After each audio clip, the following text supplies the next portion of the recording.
Teng yo'lli uchburchakni asoslari 16, yon tomoni 10 santimetrga teng uchburchakka ichki va tashqi chizilgan aylana radiuslarini va ular orasidagi masofani toping debdi.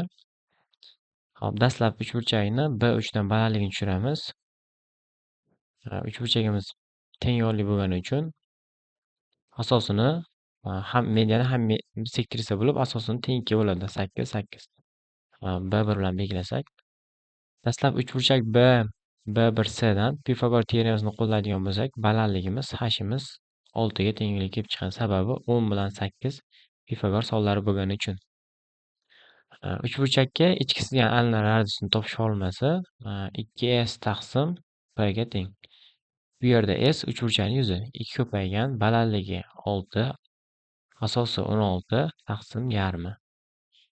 Bu yerda p uchburchakning perimetri 10 plus teng yo'lli bo'lgani uchun 10 taqsim 16. Hisoblaydigan bo'lsak, demak 2 bilan 2 o'zaro qisqarib ketadi. Taqsim 36. Bu 8 taqsim 3 ga teng. Tashqi chizilgan aylana radiusi ABC taqsim 4S. Ya'ni bu yerda ABClar uchburchakning tomonlari 10 10 16 taqsim 4 ko'paygan 6 ko'paygan 16 taqsim 2 ga teng. 16 lar o'zaro qisqarib ketadi. 4 bilan 2 qisqarsa 2 bilan bunisi bilan bunisi qisqarsa, demak 25 taqsim 3 ga teng.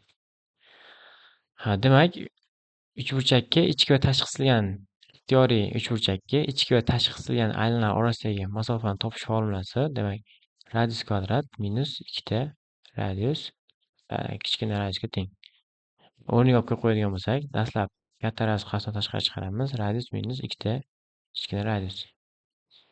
Yuqorida topganlarimizni o'rniga olib qo'yadigan bo'lsak, 25 taqsim 3 ko'paytirilgan 25 taqsim 3 minus 2 ko'paygan 8 taqsim 3. 25 taqsim 3 qavs ichi 16. 25 dan 16 ni ayirsak, hop 9 taqsim 3 ga teng. Bu bilan bu o'zaro qisqarib ketadi. 25 dan ildizidan 5 chiqadi. Javob ichki chizilgan aylana radiusi 8 taqsim 3, tashqi chizilgan aylana radiusi 25 taqsim 3 va ular orasidagi masofa 5 ga teng.